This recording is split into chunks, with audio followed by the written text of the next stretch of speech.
Hi everyone. Hi. Hi. Thanks for coming. Apparently lots of people are doing budgets, so that's how it goes. So we'll get started. So I'm really proud and pleased to welcome my sister Lauren Bialystok today to give a brown bag lunch on the topic. It's navigating the landmines of social justice and education. Lauren. I'll introduce myself. No, I'm going to introduce you.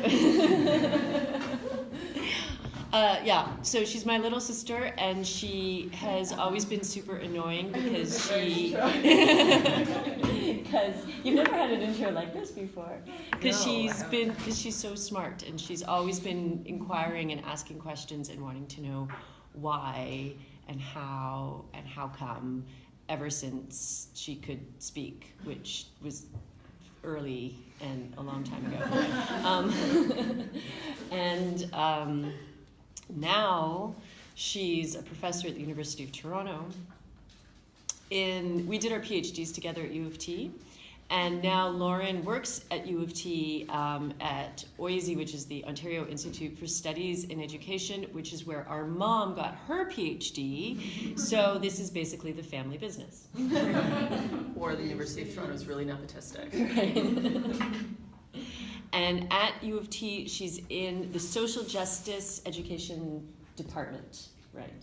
And so Lauren studies. She did her PhD in philosophy, and she studies ethics and education, and feminist philosophy, and social and political philosophy.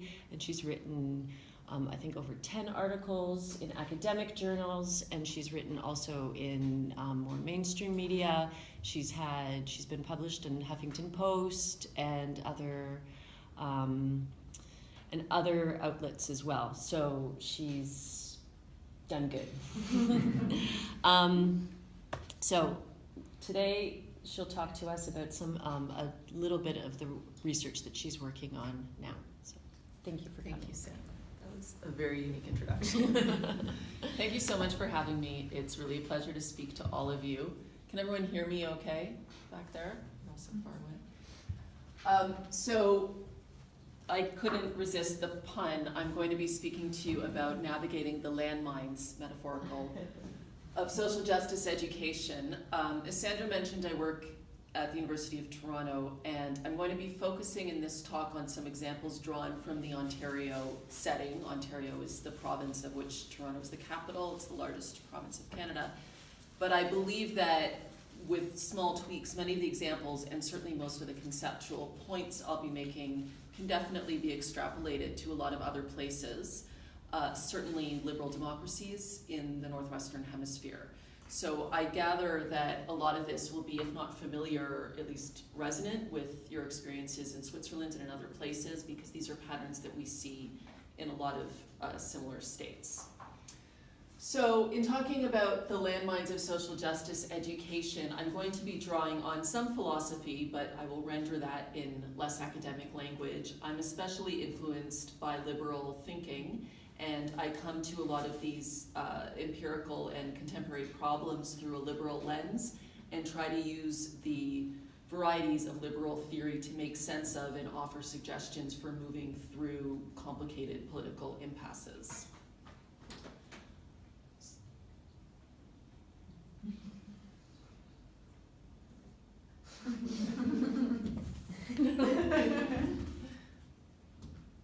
What happened? Oh, I know what it is. Sorry.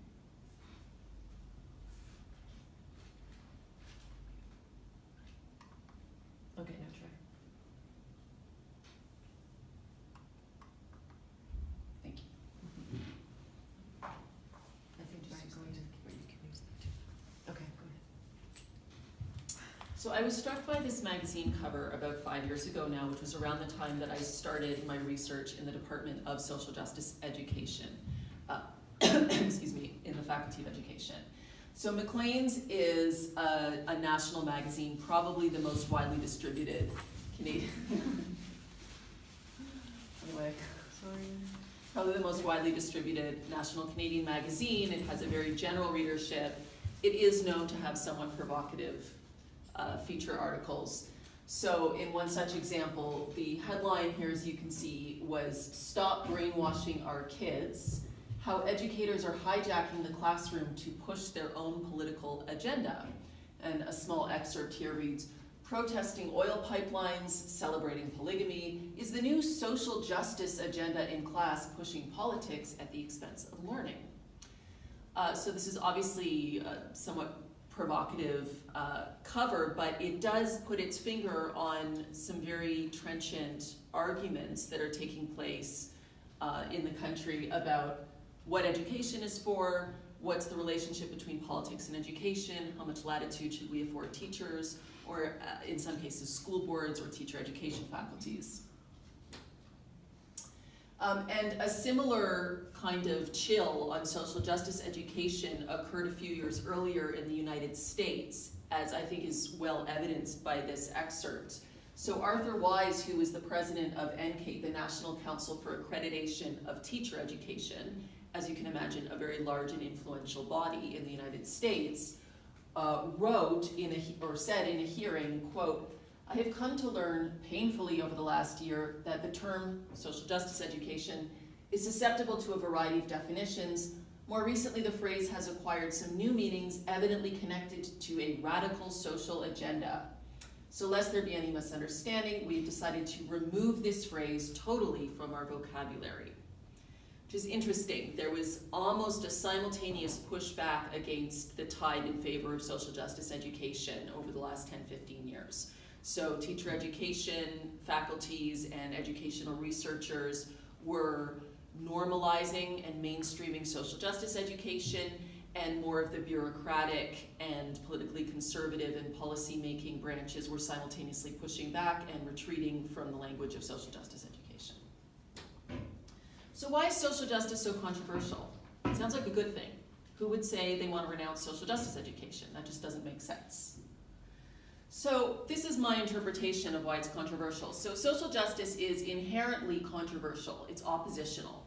You don't advocate for social justice unless you have a reason to critique the status quo.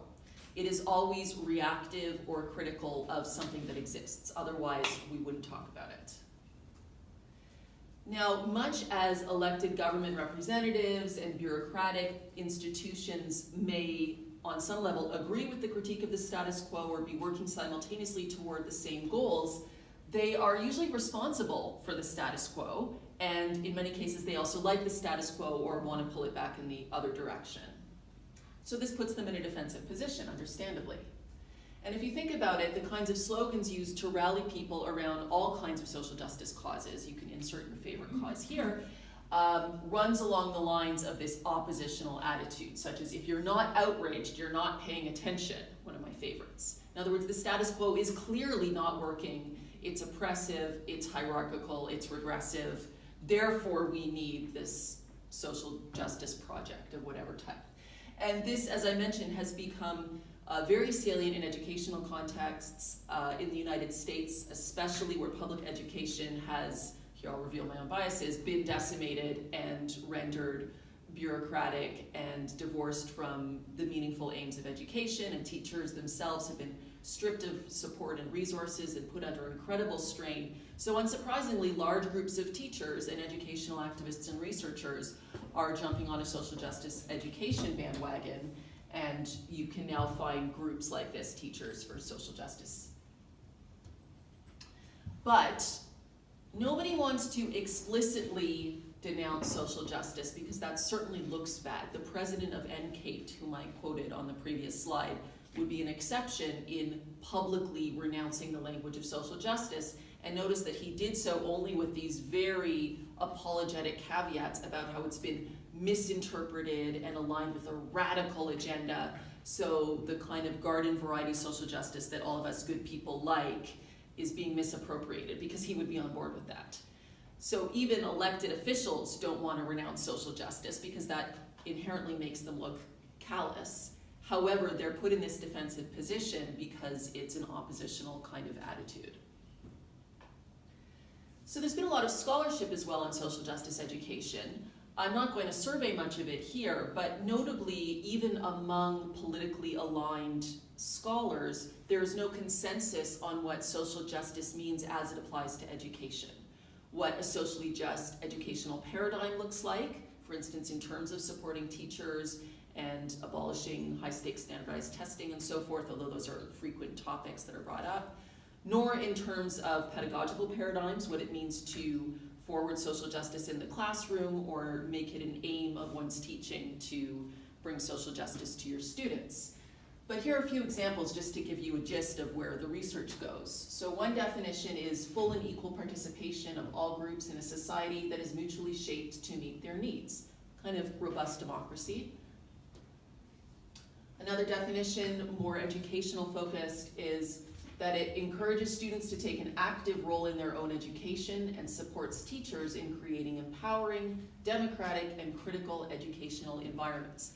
This definition draws more on trends known as critical pedagogy and constructivist pedagogy as well, which engages students meaningfully in the formation of their learning. So that's from 2005, and just one more from 2006. Social justice education would be here, quote, a disposition toward recognizing and eradicating all forms of oppression and differential treatment. So while these definitions diverge, and if we had more time I could supply a lot more of them, you do see that there's alignment on some basic political principles which are familiar from robust democracy, from civil rights struggles, all anti-oppression politics. Generally what we consider today progressive causes, environmental causes get thrown in there a lot, social rights and social movements get thrown in there a lot. So it converges, yes, with what would be regarded as a more leftist agenda. What does this mean for a government, especially in a pluralistic society that is charged with fairly representing all of its citizens? I'm going to try to conceptualize this actually in more diagrammatic form to pinpoint what I see as the forces that may be in tension and prompt a challenge to the liberal state. By liberal state, I'm going to refer broadly to these Western liberal democracies, including Canada, that I mentioned before. So such states, including Canada, have a mandate to do a number of things. The first is, in a sense, to promote liberal values. Otherwise, in virtue of what would they be considered liberal states? So liberal values here may be thought to include anti-oppression, forwarding equality, equal treatment before the law, as well as generally recusing the government from most of the ways that people choose to live their lives. So you are free to believe what you want, you are free to worship how you want, we endorse pluralism, and the state is run in a secular, pluralistic fashion. Now, at the same time, a part of liberalism embedded within it is to protect pluralism even when it's not liberal, which means that the liberal state, awkwardly, perhaps oxymoronically, has to find a way to protect illiberalism within reason in order for the state to function. Because there are those within the liberal state who may have very conservative religious or fundamentalist values, who may not support same-sex marriage, who may not actually think that all citizens are equal when push comes to shove, and yet they are part of this same society and community. So how do we make it fair for everyone to live together without forcing people to subscribe to more substantive liberal values? This is sometimes rendered as a kind of bare liberalism versus substantive liberalism, where they pull against each other and both threaten collapsing into illiberalism. If we protect pluralism to the point where we actually tolerate illiberalism, tolerate the intolerable, tolerate, for example, very fundamentalist communities who don't treat their women equally, well, that's liberalism sliding into illiberalism, That's liberalism colluding with illiberalism for the sake of liberalism, because it attempts to protect pluralism. And yet, if we're too dogmatic about liberal values, same-sex marriage, for example, and other social justice battles, and we actually push away all those members of society who don't agree with them, then we're also violating liberal principles, and we may be accused of being illiberal, because then liberalism becomes more ideological. Because then it is no longer a pluralism of pluralisms, it is an ideology which, if we don't sign on to, we may find ourselves excluded from society. So I would say that these forces, taken to their extreme, I've just sketched out the kind of hardest case, are in tension, and that provides a challenge to liberal state. There are further challenges when it comes to education and the educational policy in a liberal state. Because again, the state and the policy must reflect state values. It would be incoherent to expect a liberal state to, for example, endorse educational policy that is substantively conservative or that explicitly undermines liberal values. That just wouldn't make sense. So it reflects state values, and at the same time it must defer to parents, because this state is only ever parens patriae, which means it's kind of acting in loco parentis. It's not usurping parental authority when it educates children. It's supposed to be democratically taking license from all the parents in the state to deliver uniform curriculum, because it's simply impractical for most parents to deliver their own curriculum and educate their own children. So it has a very deep responsibility to the parents of the children in the education system, and that also means, of course, a responsibility to respecting the plurality of its citizens. So again, you see a tension between more substantive and more formal liberal values and how they can come into conflict, especially insofar as children are subject to the authority of the state and parents. They're not yet considered to be democratic participants full-fledged. They can't make their own decisions and say, I accept this, I reject this. They are basically beholden to whatever kind of education is put in front of them. So there's also a tension there. I'll come back to this at the end. I'm going to give you two examples that I think illustrate these tensions, drawn from recent Ontario events, and just speak a little bit about how we can process them. So one conflict was back in 2012, and it was over a bill known as Bill 13, the Accepting Schools Act, which was a piece of policy crafted to respond to rising rates of bullying, especially new forms of cyberbullying in Ontario schools, many forms of bullying being gender-based and sexual orientation-based, and there having been some high-profile tragedies of students committing suicide after being so bullied. So they drafted this very large document called the Accepting Schools Act, and one of the sub provisions in the act was that all schools in Ontario should be required to provide a gay-straight alliance if students wanted it. And it had to be named Gay-Straight Alliance, GSA, which is a now well-established form of providing safe spaces for sexual diversity and sexual minority students in schools. So, of course, some people thought this was a great idea because in addition to feeding into this larger anti-bullying effort, it really illustrated the importance of protecting students on the basis of gender and sexual orientation. So, yes on Bill 13, but unsurprisingly, there were also protesters from a different angle who were saying no. And I find it notable here that they're appropriating the bullying language to assert their own liberal democratic rights. So the parents here say Bill 13 bullies parents. And if you remember that kind of push and pull I had on the previous slide, what they're saying is that this is a form of liberal imperialism that doesn't take seriously enough parental rights and the state's obligation to defer to children's parents and to generally the ideological pluralism. It's shoving an ideology down their throats. This was not helped by the fact that, oddly, Ontario has a publicly funded Catholic school system, which is a vestige of the Constitution, and that means that 1/3 of Ontario students go to free public school in a Catholic setting, which is clerically controlled, and they have a mandate to deliver their own educational policies if they diverge from the main ones. So this act was also read as a flat-out assault on Catholic education in Ontario, which involves 2/3 of a million students, so a not insignificant number. If you can see here, today's lesson, this is the satire. Be inclusive, everyone must be respected, accept everyone, liberal, liberal, liberal, reject those who follow Catholic Church teaching. So some of the opponents to this bill within the Catholic school system, and there were many supporters as well, argued that religious rights, another kind of freedom that is very cherished in liberal democracies like Canada, were being assaulted under the banner of liberalism, which was itself illiberal, that the state was contradicting itself by accepting everyone and forwarding respect for everyone except those who don't like gay straight alliances or who think that same-sex marriage should not be legal. Okay, another example also related to sex and gender, because this has been a flashpoint in recent years. This was just a couple of years ago. They revised the Ontario Health and Physical Education curriculum, which is mostly volleyball and football and so on, but has a very small thread about human sexuality.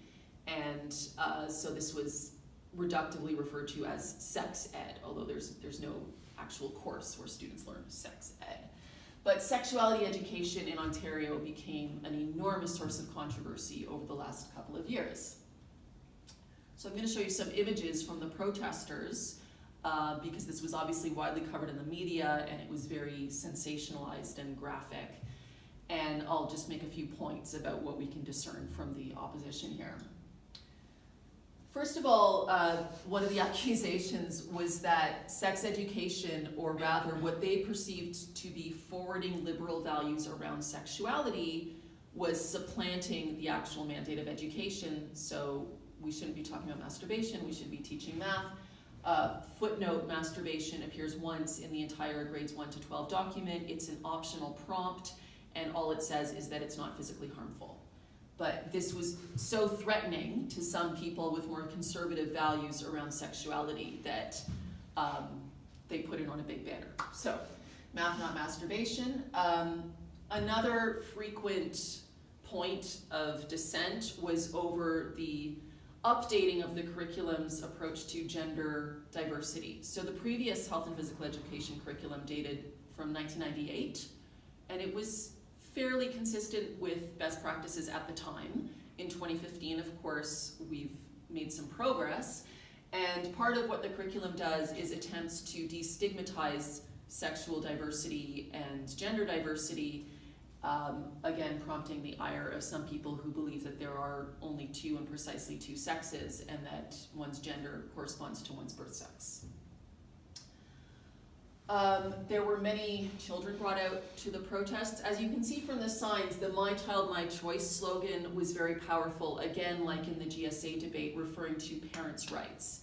So many parents claimed that the state was overstepping its authority in delivering mandatory sexuality education because such topics are the purview of the parents, and the state should reduce its role and keep its politics out of the classroom. Of course, it's ironic that we have children here holding signs saying "My child, my choice," again, begging the question of who is really an agent in a liberal democracy and whom we're trying to protect. And if we're trying to protect people, then how much advocacy are we expecting them to do for themselves? I'll come back to that. Here's another one. "I'm only 6, I like ponies, I like clay, why do you want to take my innocence away?" I just think it's a cute rhyme. This is very common though, and if you study controversies over sexuality education in many jurisdictions, another theme that consistently reappears is the purported innocence of children.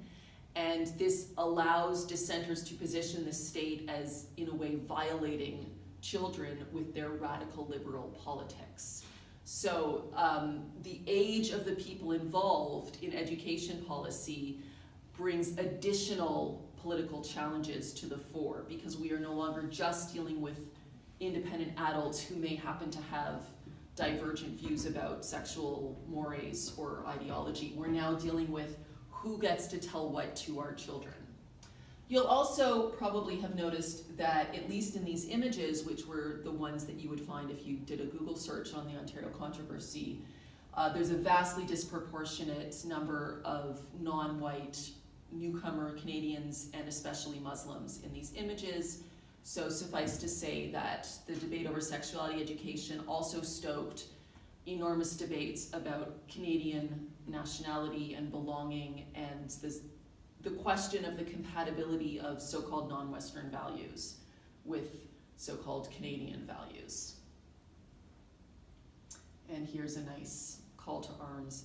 I received a box about this big of such pamphlets and posters from particular communities in Toronto that were the hub of the protests. There was an absolutely massive organization campaign to protest this curriculum, and at one school, 1,200 out of 1,400 students were pulled out for a full week in protest.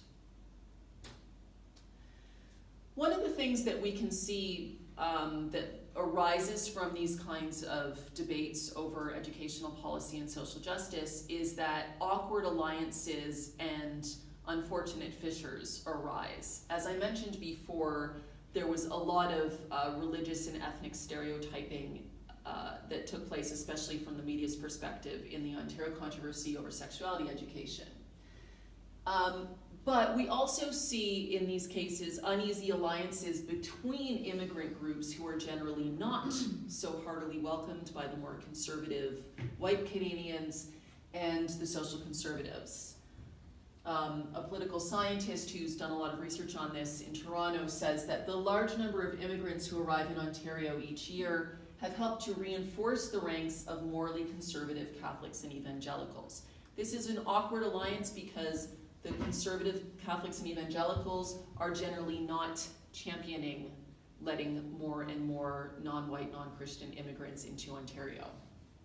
And a columnist for the Toronto Star wrote, "The federal Tories, that's the Conservative Party of Canada, now cultivate the most socially conservative Muslims on the sex ed issue so soon after berating anyone who wears a burqa."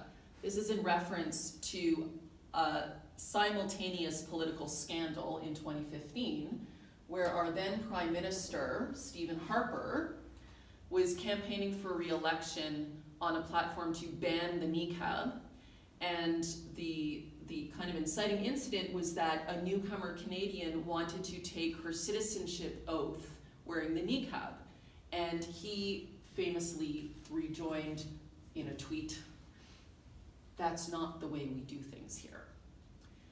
So many Muslims in Canada and would-be Canadian Muslims who were hoping to immigrate certainly felt this chill of Islamophobia from the Conservative Party of Canada and its leader, and some were anxious that the niqab would in fact be banned. At the same time, these women in hijabs in Ontario are protesting the Liberal government's, that's the name of the party, the Liberal Party of Ontario, the Liberal government's radical sex ed curriculum with these little flags that say parents say no.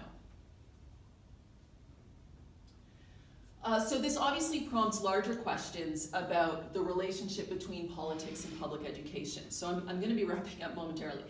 What I want to suggest about social justice education is that we can't come to an understanding of where the controversy is or a way of going forward if we divorce it from broader questions about the relationship between politics and education, a relationship that's already been in contention for decades.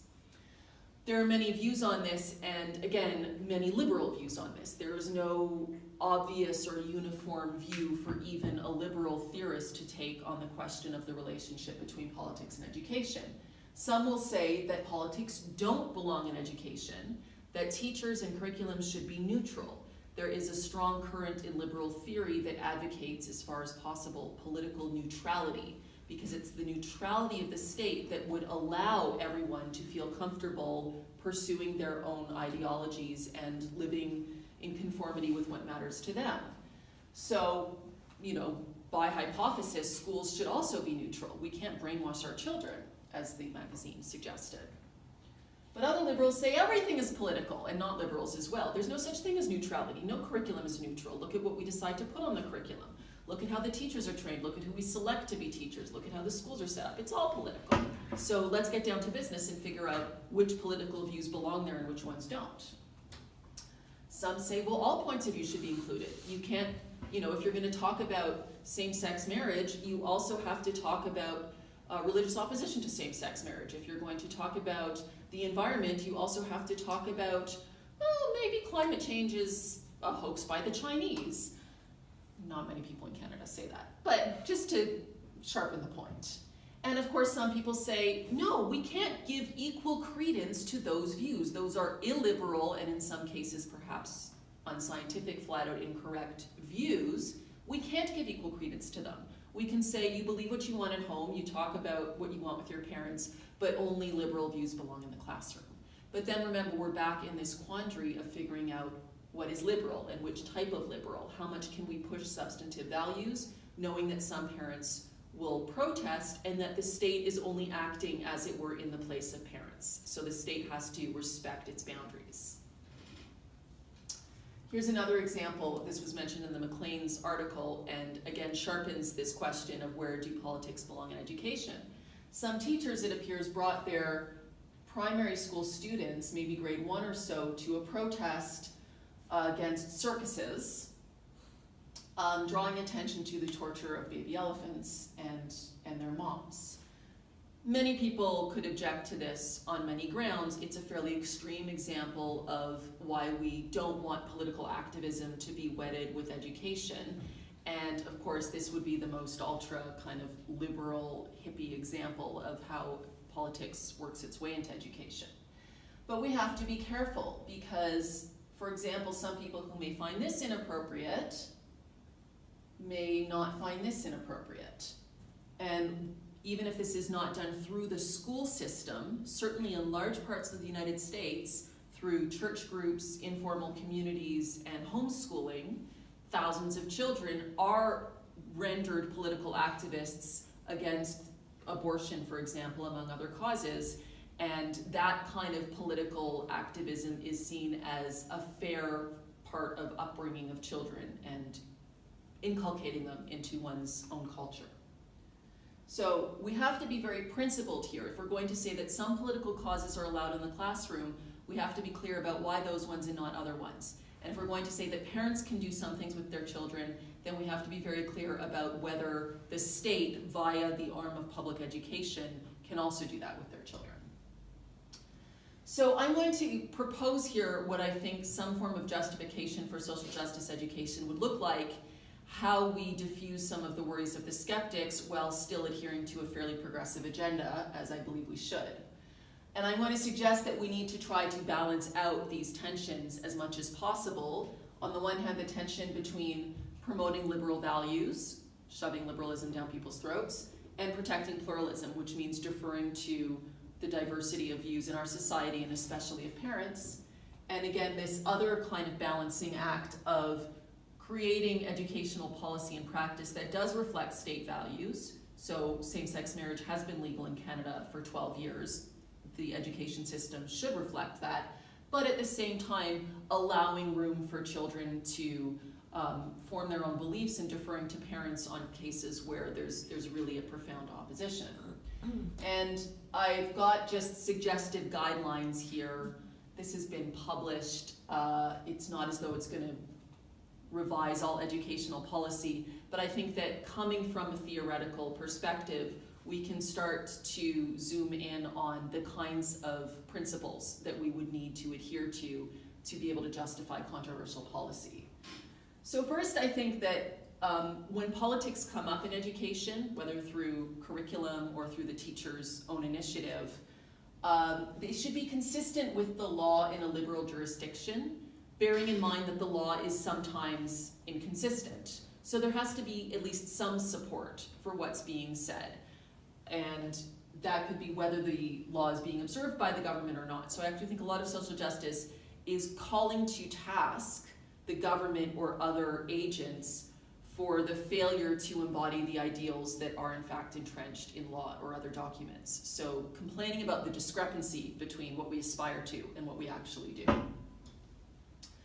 I think that it should be compatible with reasonable pluralism. So the students shouldn't get a perspective at school which is fundamentally inimical to or incompatible with a perspective they might find at home, as long as that's a reasonable perspective.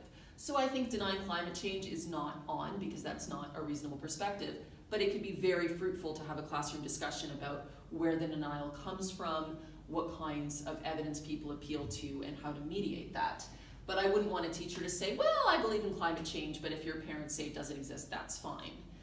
However, on much more sensitive matters, such as the morality of abortion, a teacher could say, well, factually speaking, abortion is legal in Canada, and many people think that it's a woman's right, but many people have deep moral opposition, and that's a genuine point of debate. I don't believe that students should be engaged in partisan politics or political activism, such as the Ringling protest, if they're not choosing it.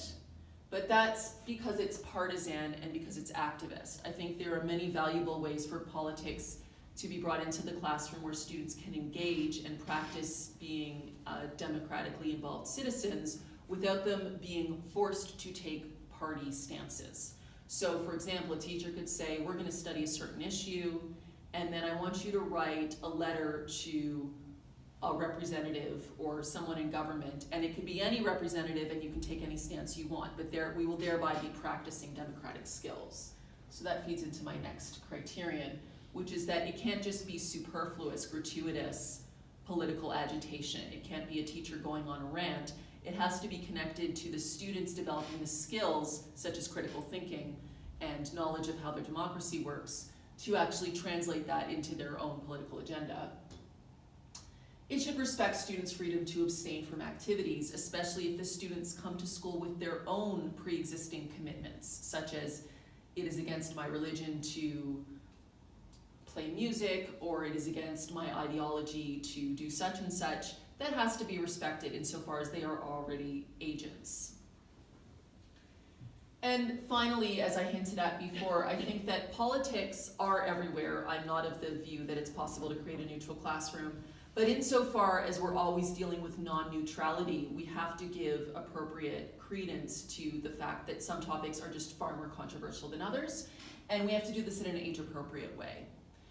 And I think a lot of the concerns about social justice education, and especially those examples with the much younger children, which you saw in the pictures, actually pertain more to age appropriateness and to the learning development of children and their capacity to actually engage with difficult political topics, rather than with the fact of the politics per se. So those are my recommendations, and I will stop there. Thank you.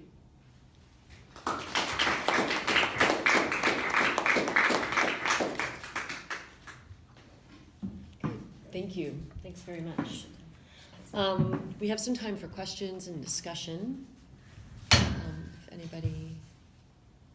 I have, to start things off, I have a question about, in the recommendations that you put forward at the end, it's about, you put a lot of,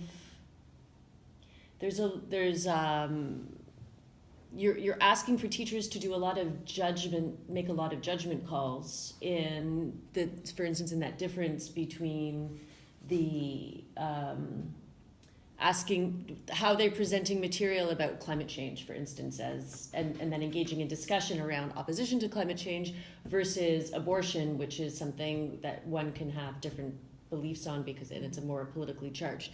So coming from a school of education, a faculty of education, how do you inform the teachers? How do the teachers become the decision makers in how to put forward this curriculum? You can't have guidelines for every single subject. So how do the teachers become aware and responsible for these, what become sort of judgment calls at the end of the day? Well, that's a really critical question. And so first of all, teachers are already charged with this, enormously so. There's a huge amount of downloading onto teachers of not just curricular competence and pedagogy and classroom management, but also these very momentous judgment calls. And it's debatable how much preparation they get for that in their teacher education when they're pre-service teachers. But I would say for almost all topics, there's a concern that to really achieve the principles and goals that we adhere to in the fullest way, there would have to be much better teacher capacity and ongoing professional development, because another problem is that Some teachers teach the same subjects for 20 years, and they may get briefings on the latest government policy, but they're not actually required to or given the opportunity to engage in ongoing professional development.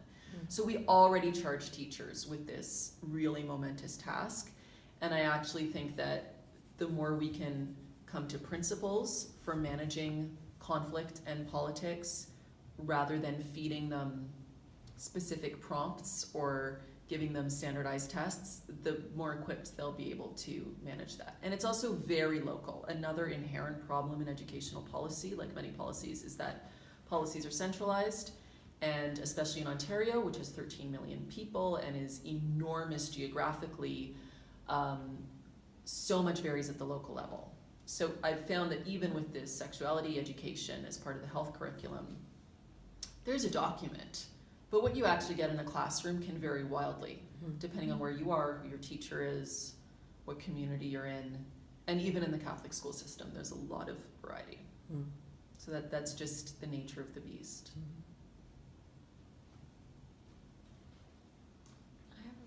Go ahead. I was wondering about these guidelines. How much of these guidelines will then feed into teacher education? Are teachers open to these guidelines, or even just social justice education, how to handle it better in general, or are they more resistant? They just want to push forward with their own? So I haven't had the opportunity to, for instance, pilot these guidelines in the teacher education program. And in general, there's often complaints that there's a gap between educational research and what happens in teacher education programs. However, I work with a lot of teachers and graduate students who are teachers, and I think there's everything from no thanks, just tell me exactly what to teach and give me my desk and let me go at 3 o'clock and that's all I want, to I am so hungry for this kind of discussion and getting more support for dealing with the challenging issues that come up every day in teaching. And you can't even require that teachers all be open to something like that. But they're juggling so much as it is. I think it's very understandable that particularly for the more remote and theoretical approaches to education, a lot of teachers don't have much of an appetite because they're already overloaded. Thank you very much for this presentation. It's really interesting, and it's nice to be listening to something intellectual that I don't do ever in this work. So this is really great. You don't need to answer my question because it might be, I don't know, you might take it as an offensive or anything. If it's so, don't answer it. But I'm wondering if your views on this are informed from both perspectives of parents and the state. So are you a parent yourself and you're able to bring that in? Or if not, how is it objective enough? That's a good question. I am a parent. Okay. My older child has just started grade 1, so she's not very far into the grade system yet. I don't know how much it's informed my thinking. I'm one of the happy parents who generally likes what has been appearing as updates in the liberal curriculum. And on the sexuality education issue, it is a little hard for me to understand where the opponents are coming from because I've done work in sexuality education and I know that I could deliver that information to my kids at home, but many parents couldn't, and it's a really good thing that the schools are doing it. However, I do think that as a parent and just as someone who's interested in ethical conflict and in finding reasons on different sides, I have a lot of sympathy for parents who feel frightened that the state is overstepping, and especially when there's anxieties about cultural continuity, about religious belonging, and so on, and those are often even more salient for newcomers to Canada, so this is a very common phenomenon among immigrants everywhere, and my family is made up of immigrants only 1 and 2 generations back. That gulf between the views and the lifestyle and the values that we had in our old place and what we have here, just because the children are growing up in a different culture. And I think it's very important to keep that in mind, and when you scratch beneath the surface, you find that often some of the dissent and anxiety isn't very much about something like sexuality or whatever the topic is at all. It's much more about parents feeling close to their children, feeling like they have a legitimate space in their new society, and like their children aren't going to be pulled too far away from their own culture. And that's really important to reflect on in a multicultural society. Can I follow up?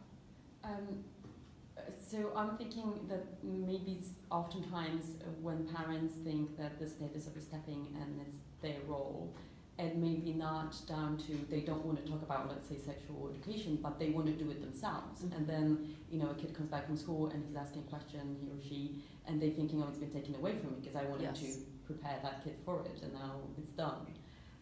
So would there be also, or is there in Canada, I don't know, like, you know, teaching parents instead of teaching that in school, but making sure it happens through parenting? Yes. That's also a good question, and like Sandra's question, that points to a perennial gap that no one's really sure how to bridge, because public education and adult education are also part of education, and especially when there's these anxieties about children being exposed to something that the parents aren't, it does no good to force it through the school system and keep the parents out, but there's no obvious mechanism through which to include the parents in those discussions, or as it were, bring them up to date on whatever the current curriculum is. Of course, things are available online, and parents can research curricula, and parents can reach out to their school trustee, and all these kinds of things in principle exist, but I don't think that quite goes far enough to address the real conflict you're dealing with. I know that some of the most successful resolution to the sex ed protests in Toronto a couple years ago were affected by a principal who sat down and met with hundreds of parents, individually and in small groups. All of those parents were Muslim newcomers to Canada, and he forged relationships. He already had relationships with them, which helped, and he forged stronger relationships and just talked things through with them, disabused them of some myths, and allowed them to speak their minds. And that went so far in bringing the kids back to school and proceeding with the regular school year. That was really a model of engagement, I think. Yes, my question relates to your research. Well, I have many questions, but the first one would be, I'm wondering if throughout your research you've spoken with these parents, maybe face-to-face, those who really opposed social justice education. And I'm wondering because, well, I'm from Quebec, so I'm familiar with like a few of the similar discussions that have been going on, especially with this national sentiment and how culture should be represented in the educational program in the face of immigration and all of this. And I'm noticing this sort of emotional charge that comes with those discussions, and I'm wondering really how you face that in your own research, and maybe how you dealt with that if you faced it. So I actually haven't had much opportunity to speak to dissenting parents, partly because my research has been primarily text-based and theoretical, and you can easily find what people say by doing the reading. However, I have just started more empirical work where I'm doing interviews with some key figures. And so I've already interviewed mostly proponents for sexuality education who had some role in the development of this curriculum, excuse me, and I'm transitioning into a phase of research where I'm hoping to interview some of the leaders of parental opposition. It's actually turning out to be a little difficult to find leaders to sit down with for whatever reason.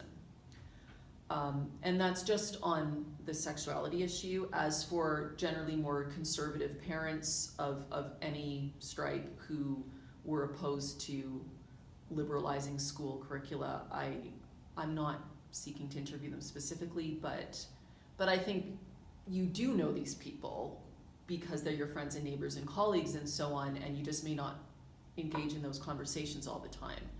So one way of finding out what people think is just to keep your ear to the ground and open up conversations with the people in your midst, even if it's not a formal part of research. I have two questions. The first one, it's more a clarification question because I'm not very familiar with the Canadian system, Canadian educational system. The question would be, how much autonomy do teachers have in class with regards to the curriculum? Because I don't know if the curriculum terms of trying to adapt the curriculum to the local needs, let's say, how much autonomy would they have? Yeah. And the second question would be, I don't know if you also do a comparative study with other cases in other countries or in other areas. How would you situate, let's say, this case in comparison to other movements that are also happening in other parts of the globe? And my question relates a bit with my own experience. I'm from Latin America, and Latin America as a whole is also facing the same like process.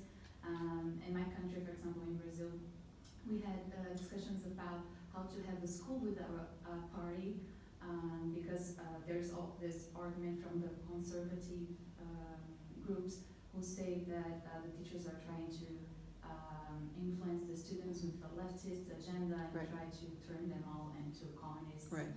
very extremist discourse, and also a lot of parents who oppose to what they call gender ideology.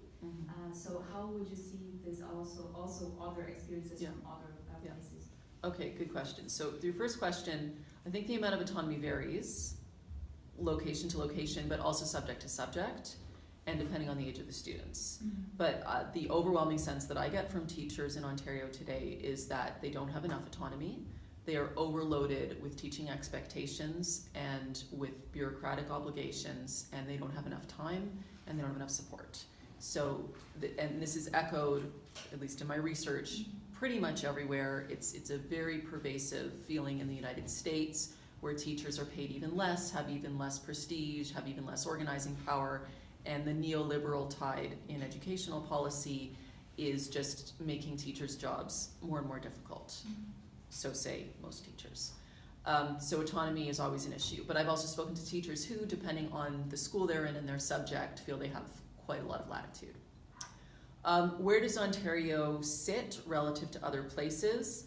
I think the patterns that I alluded to in this presentation and that you also mentioned in Brazil are fairly widespread. I think curricularly, Ontario is fairly progressive, and so yes, it's provincial curriculum. Education in Canada is the purview of the province, although there are some federal guidelines that you have to abide by, and also this Catholic school system that I mentioned is a provincial phenomenon. 2 other provinces in Canada still have it, the rest don't. So provincial, yet that's still a very large jurisdiction. And as for this kind of push and pull, wherever you see social justice pursued, or you see what we might in this room probably call progress made, you see pushback. We don't need to look very far to confirm that. And sometimes the pushback is larger than the progress, and sometimes it's vicious. But often you see both simultaneously, and that's what I think is happening in education. So probably in many places around the world, Western and non-Western, teachers are viewed as raging lefties, probably because there's a lot of truth to that. You have to ask who goes into teaching, what are their aims, what would be the alternatives if they didn't go into teaching. In many parts of the world, teaching remains very feminized work, where gender concerns might be more prominent, where care for children is already a very gendered profession. And especially given the policies and the international stakes of education, what with PISA and international measures and tests that keep countries extremely concerned about competition, teachers are feeling this corporatization of education, and they're feeling the loss of autonomy. So it would make sense that from their own vantage point with the students in front of them, they would probably cleave to more progressive attitudes. I think topics like gender and gender fluidity still remain extremely controversial, and we certainly couldn't assume that all teachers are aligned on things like that. But what I see in Ontario is probably indicative of very widespread trends. Is there homeschooling in Canada? There is homeschooling. It's, as you would expect, most homeschoolers are more fundamentalist religious folks. It's not as large a phenomenon in Canada as in the United States. It's actually very widespread in the United States. I believe the figure is something like 2 million children in the United States are homeschooled, and they're almost all homeschooled by and for the sake of promoting fundamentalist evangelical Christianity. There are also a lot of private schools, and the degree to which educational policy strictly applies to schools outside the public system varies. So in Ontario, many of the established private schools do adhere to government policy and curriculum very eagerly, and some of them are established specifically so that they don't have to. One of the responses to the sexuality controversy a couple years ago was that we saw a spontaneous growth in private Islamic schools in Ontario, some of which may not even be accredited. They may not even be allowed to give out diplomas, but they arose in response to dissatisfaction with the public school system.